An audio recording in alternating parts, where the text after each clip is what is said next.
Hello friends, मैं हूं MS Rawat. आज का वीडियो उन सभी साथियों के लिए है जो आने वाले समय में शेयर मार्केट में निवेश करने की सोच रहे हैं, लेकिन अभी तक उनको शेयर मार्केट में कैसे निवेश करें इसके बारे में बहुत कम पता है। तो उनकी जो कन्फ्यूजन है, दुविधा है, उसको दूर करने का प्रयास हम इस एकदम ही प्रारंभिक तौर से और सरल शब्दों में आप तक पहुंचाएंगे। और इसलिए आज हमने एक शब्द चुना है, कंपनी। आपको निवेश करना है, कहाँ निवेश करना है? जनरली जानते हैं कंपनी में निवेश करना। एक कंपनी होती क्या है? तो हम एक एक टर्मिनोलॉजीज आप तक पहुंचाते रहेंगे और बहुत ही जल्दी आप शेयर मार्केट में किस तरह से इन्वेस्ट करना है और वहाँ क्या क्या टर्मिनोलॉजीज यूज आती हैं, क्या क्या वहाँ के कॉन्सेप्ट हैं, सारा पता चल जाएगा। तो ये कंपनी सभी जानते हैं, छोटी कंपनी हो बड़ी कंपनी हो, एक बिजनेस हाउस होता है, व्यवसायिक इकाई होती है जिसमें कि कॉमर्शियल, इंडस्ट्रियल और प्रोफेशनल एक्टिविटीज़ होती हैं, वाणिज्य से रिलेटेड होते हैं, उद्योग से रिलेटेड होती है और सेवाएं, पेशेवर गतिविधियाँ होती हैं। तो कंपनियां दो किस्म की होती हैं। एक तो होती है पब्लिक लिमिटेड कंपनी, इसको सार्वजनिक लिमिटेड कंपनी कहते हैं। ये कंपनियों की विशेषता है कि ये शेयर मार्केट में एनएससी और बीएससी पे लिस्टेड होते हैं और इनके शेयर हम बड़े आराम से डीमैट अकाउंट के थ्रू ऑनलाइन एनएससी और बीएससी से खरीद सकते हैं, बेच सकते हैं। लेकिन जो दूसरी कंपनीज हैं, निजी लिमिटेड प्राइवेट कंपनीज हैं, वो अभी तक शेयर मार्केट में लिस्टेड नहीं होती हैं। तो कुल मिला के public limited company listed company हो गई और दूसरे प्राइवेट लिमिटेड कंपनीज है वो अनलिस्टेड है। वो कभी फिर आईपीओ लेके मार्केट में आते हैं और उसको पब्लिक लिमिटेड कंपनी बनाते हैं। तो ये थोड़ा सा अंतर है, इसको मैं आगे और आपको क्लियर करूँगा। कॉमर्शियल में ये ट्रेड बिजनेस या जो retail store, e commerce businesses, financial services, ये कॉमर्शियल हैं। इंडस्ट्रियल में आप किसी तरह की मैन्युफैक्चरिंग, जो गुड मैन्युफैक्चरिंग करते हैं, mining, construction, factory operation, automobile manufacturing, textile production, steel plants, ये सारे इंडस्ट्रियल कंपनीज में आती हैं। और प्रोफेशनल, जहाँ हमारे पास जो स्किल है या जो हमारी क्वालिफिकेशन, उसके बेस पे हम इंटेलेक्चुअल या एडवाइजरी तरह की सेवाएं देते हैं, जैसे कि लीगल, मेडिकल, इंजीनियरिंग, कंसल्टिंग। आजकल आईटी कंसल्टेंट्स बहुत आप देखे होंगे क्योंकि ये तो सॉफ्टवेयर का ज़माना है। तो इस तरह की कंपनीज 3 मोटे मोटे हिस्सों में बांट दी गई हैं। लेकिन एक कन्फ्यूजन और रहता है, public limited company and public sector undertaking, इन दोनों में क्या अंतर है? पब्लिक सेक्टर कंपनी वो कंपनी है जो मार्केट में, शेयर मार्केट में लिस्टेड होती है और जिनके शेयर हम एनएससी बीएससी दोनों एक्सचेंजेस पे या उसमें से एक जहां भी वो लिस्टेड है उसमें उनके शेयर खरीद सकते हैं या बेच सकते हैं। जो पीएसयूज हैं, इनको अलग से इसलिए कहा गया, इनका मालिक है सरकार। सरकार इसमें 51% से ज़्यादा शेयर होल्ड करती है। लेकिन जिसमें इंडिविजुअल या इंस्टीट्यूशनल इन्वेस्टर या पब्लिक 51% से ऊपर शेयर होल्ड करती हैं, वो उनकी कंपनी हो जाती है, ये सरकार। और जो जिसमें सरकार का 51% से ज़्यादा शेयर्स हैं, हिस्सा है, वो सरकारी कंपनी होगी। तो कुल मिला के जैसे सारी कंपनी, चाहे सरकारी हैं, प्राइवेट हैं, आज के ज़माने में सारे प्रॉफिट ओरिएंटेड हैं। सबका एक ही ध्येय होता है कि ज़्यादा से ज़्यादा प्रॉफिट कमाना है।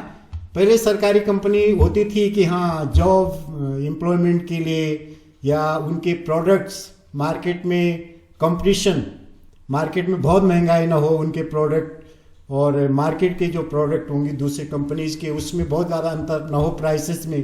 तो इस तरह से पैरेलल कंपनीज होती थी। लेकिन आज के दौर पे ये सब नगण्य साबित हो गया है। आज चाहे कोई सरकारी कंपनी हो या कोई इंडिविजुअल या किसी ग्रुप की कंपनी हो, उसमें कोई प्रोडक्ट में क्वालिटी लोगों की ज़रूरत होती है, क्वालिटी, और कम कीमत में उसको खरीद सके, मार्केट में उसकी ज़्यादा से ज़्यादा डिमांड हो, तो इस तरह की कंपनीज, चाहे वो पब्लिक सेक्टर कंपनी चाहे दूसरी कंपनीज हैं, तो इसमें आपके सारे बैंक, सरकारी या गैर सरकारी bank, Reliance industries, Infosys, TCS, कोई भी कंपनी आ सकती है। और इसमें भी जो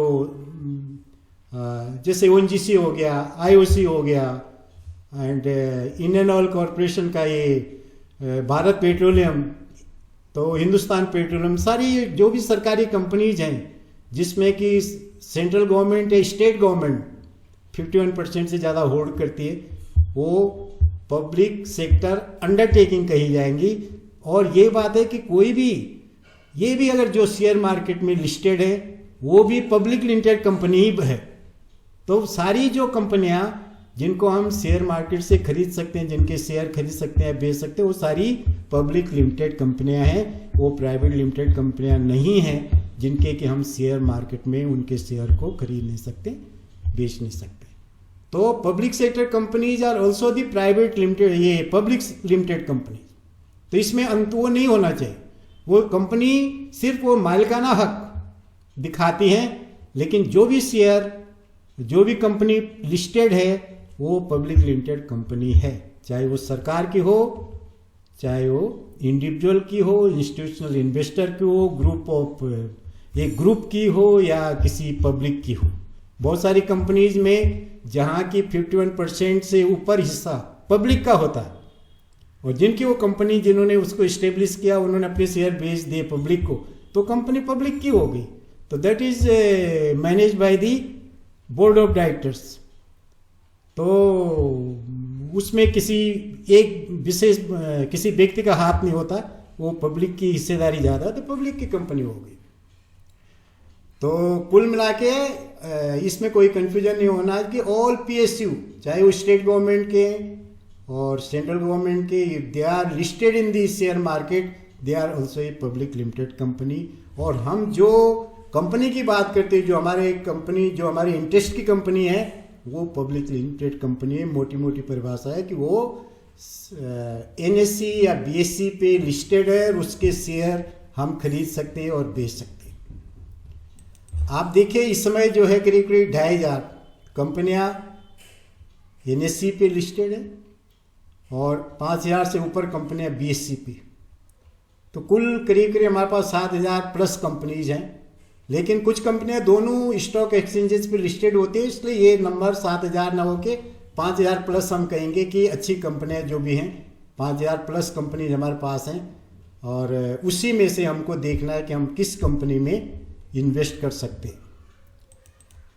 जो ये कंपनीज होते हैं इनको सेक्टर में बांट दिया जाता है। बहुत सारे सेक्टर हैं, जैसे आजकल आईटी सेक्टर बहुत ज़्यादा चलता है। Tata consultancy, Infosys, Wipro, HCL, 4 major IT companies हैं हमारे पास। Banking, financial sectors, all the bank, public sector bank और प्राइवेट बैंक इसके अंदर आते हैं। एनर्जी एंड पावर, आरआईएल हो गया, आईओसी हो गया, एनटीपीसी हो गया, अदानी एनर्जी हो गया। फार्मास्यूटिकल के कई कंपनियां हैं, ये मोटे मोटे 3-4 एग्जाम्पल दे रहे हैं। Doctor Reddy, Cipla, Apollo hospital, Sun pharmaceutical.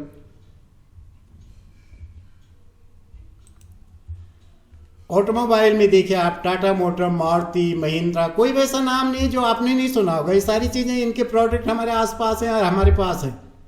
Fast moving consumer goods, इसका आप देखिए जो भी चीजें हम यूज करते हैं घर में, वॉशिंग पाउडर से लेके साबुन से लेके everything, toothpaste, all that, Colgate का है।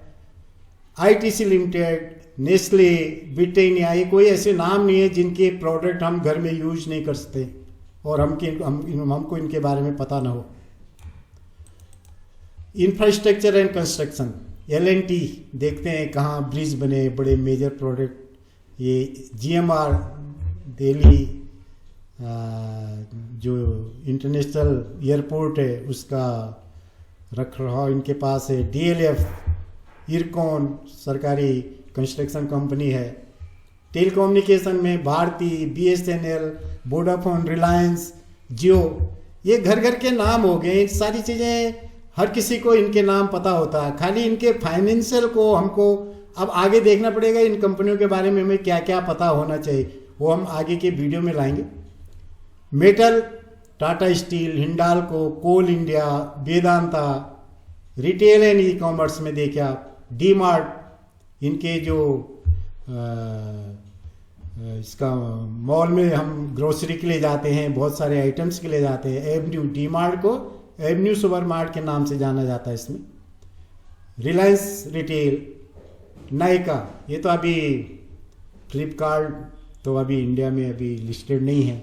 तो बहुत सारी चीज़ें, दूसरे एविएशन सेक्टर है, इतने सारे सेक्टर आप वो देखेंगे कि कितनी कंपनीज हैं और किस सेक्टर की है और लिस्टेड है। तो उसकी जो लिस्टेड है NSE पे, BSE पे, तो कैसे उसको हमें उसमें निवेश करना, हम धीरे धीरे कुछ चीज़ों को आगे ले जाएंगे। अगले टाइम पे होगा हम शेयर्स, कंपनी के शेयर्स क्या है, इन कंपनियों के शेयर्स होते हैं, वो शेयर्स क्या हैं उसके बारे में हम पता करेंगे। आज के लिए इतना ही, धन्यवाद।